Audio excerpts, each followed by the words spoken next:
പുതിയൊരു വീഡിയോയിലേക്ക് എല്ലാവർക്കും സ്വാഗതം. ഇന്ന് നമ്മൾ സംസാരിക്കുന്നത് ഡബ്സിയുടെ അലിഫ് എന്ന ആൽബത്തെക്കുറിച്ചാണ്.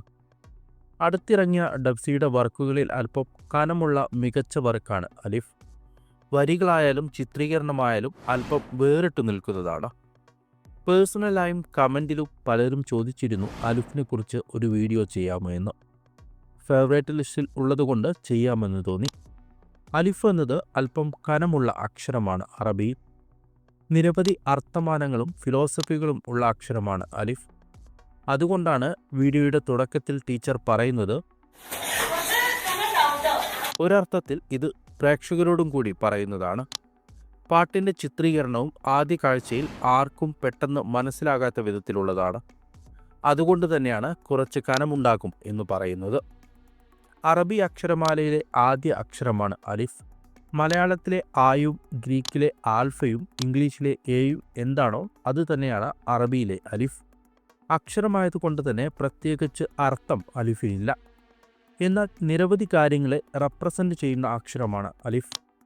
അതിൽ ആദ്യത്തേത് ദൈവത്തിൻ്റെ അസ്തിത്വം തന്നെയാണ്.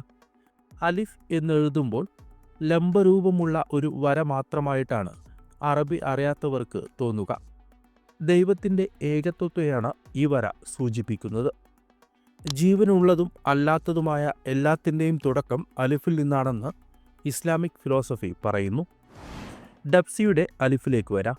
ആൽബത്തിലെ വീഡിയോയിൽ എല്ലാവരും പുറകിൽ കത്തി കയറിയ അവസ്ഥയിലാണ് ജീവിക്കുന്നത്. ഇത് അലിഫിനെ തന്നെയാണ് റെപ്രസെൻ്റ് ചെയ്യുന്നത്. അലിഫിനെ സൂക്ഷിച്ചു നോക്കിയാൽ അത് ഒരു കത്തിയായി മാറുന്നത് കാണാം. കീഴ്ഭാഗം കൂർത്ത രൂപമാണ് അലിഫിനുള്ളത്.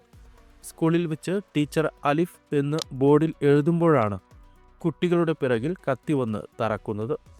അതുകൊണ്ട് തന്നെ കത്തി അലിഫിനെയാണ് സൂചിപ്പിക്കുന്നത്. വരികളിലേക്ക് വരാം.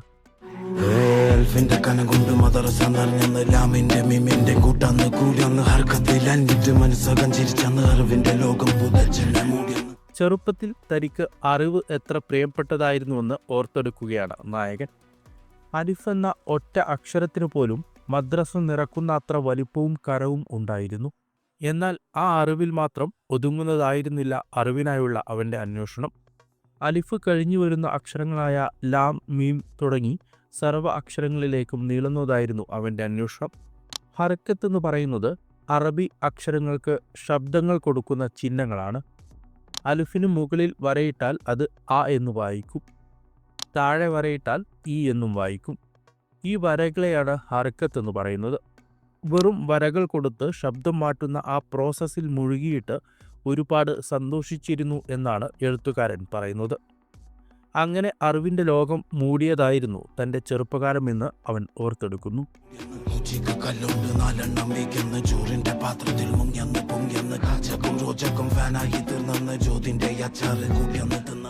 എന്നാൽ പിന്നീട് അതിൽ നിന്നെല്ലാം തെന്നിമാറുന്ന കൗമാരകാലത്തെയാണ് നായകൻ ഓർത്തെടുക്കുന്നത്. അല്പം താന്തോന്നിത്തരം കാണിച്ചിരുന്ന കൗമാരകാലത്തെയാണ് എഴുത്തുകാരൻ ഓർത്തെടുക്കുന്നത്. അവിടെ കാജാബിടിയും റോജാപ്പാക്കും എല്ലാം വരുന്നുണ്ട്. എല്ലാ താന്തോന്നിത്തരത്തിനും ശിക്ഷയായിട്ട് അടിയും കിട്ടിയിരുന്നുവെന്ന് അടുത്ത സ്റ്റാൻസയിൽ പറയുന്നു. എന്നാൽ അന്ന് മനസ്സിലാക്കാത്ത പലതും ഇന്ന് മനസ്സിലാകുന്നുണ്ടെന്നാണ് ഈ സ്റ്റാൻസയുടെ അവസാന ഭാഗം പറയുന്നത്. എന്താണ് മനസ്സിലായതെന്ന് അടുത്ത വരിയിലൂടെ എഴുത്തുകാരൻ പറയുന്നു.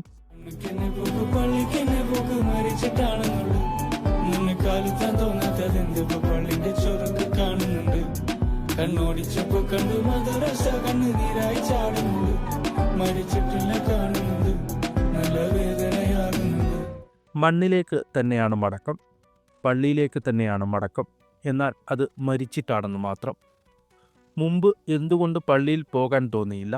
ഇപ്പോൾ പള്ളിയുടെ ഭംഗി കാണുന്നുണ്ട്, മദ്രസയും കാണുന്നുണ്ട്. കരച്ചിലൊടുക്കാൻ ആകുന്നില്ല.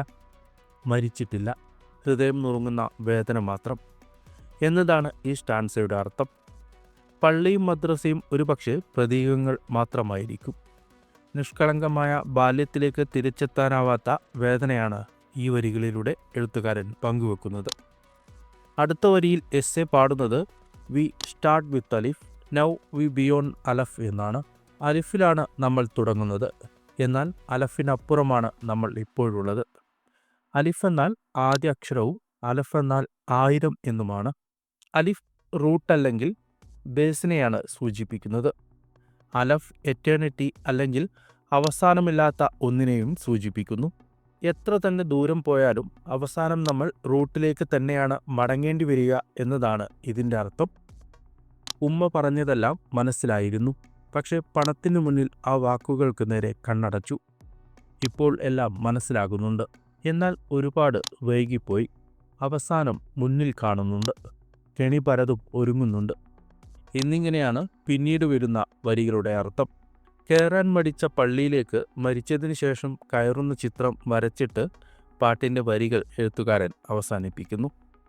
കേവലം കുട്ടിക്കാലത്തേക്കുള്ള മടക്കമായല്ല പാട്ട് ചിത്രീകരിച്ചിരിക്കുന്നത്. അതിൽ ഒരുപാട് ലെയറുകൾ ഉള്ളതായി തോന്നുന്നുണ്ട്. അവരുടെ മുതുകത്ത് കുത്തിയിറക്കിയ കത്തി ഒരേ സമയം അലിഫ് അഥവാ അറിവായും കൾച്ചറൽ ഐഡൻറ്റിറ്റിയായും വായിക്കാവുന്നതാണ്. ഡബ്സിയുടെ നായക കഥാപാത്രത്തിൻ്റെ മുതുകിലെ കത്തിയിൽ അറബിയിൽ എഴുതിയിരിക്കുന്നത് ഡബ്സി എന്ന് തന്നെയാണ്. ബേബി ജീനിൻ്റെ മുതുകിലെ കത്തിയിലും എഴുതിയിരിക്കുന്നത് ബേബി ജീൻ എന്നതിൻ്റെ ചുരുക്കരൂപമാണ്. അതുകൊണ്ട് തന്നെ അത് കൾച്ചറൽ ഐഡൻറ്റിറ്റിയാണെന്ന് പറയാൻ കഴിയും. അലിഫ് ഒരേ സമയം അറിവും എക്സിസ്റ്റൻസുമാണ്. അലിഫിൻ്റെ ആ കത്തി വലിച്ചുരുമ്പോഴാണ് നായകൻ്റെ ശ്വാസം നിലക്കുന്നത്. വീണ്ടും വീണ്ടും കാണുന്നതിലൂടെ പുതിയ വായനകളും സാധ്യമാണെന്ന് തോന്നുന്നു. എന്താണ് അലിഫ് എന്ന ആൽബത്തെക്കുറിച്ചും ഈ വീഡിയോയെക്കുറിച്ചും നിങ്ങളുടെ അഭിപ്രായം കമൻറ്റിൽ രേഖപ്പെടുത്തുക. വീഡിയോ ഇഷ്ടമായാൽ ലൈക്ക് ചെയ്യുക, ചാനൽ സബ്സ്ക്രൈബ് ചെയ്യുക. ചെയ്യേണ്ട വീഡിയോ സജഷൻ ഉണ്ടെങ്കിൽ തീർച്ചയായും കമൻറ്റിലൂടെ പറയുക. മറ്റൊരു വീഡിയോയുമായി വീണ്ടും കാണാം. നന്ദി.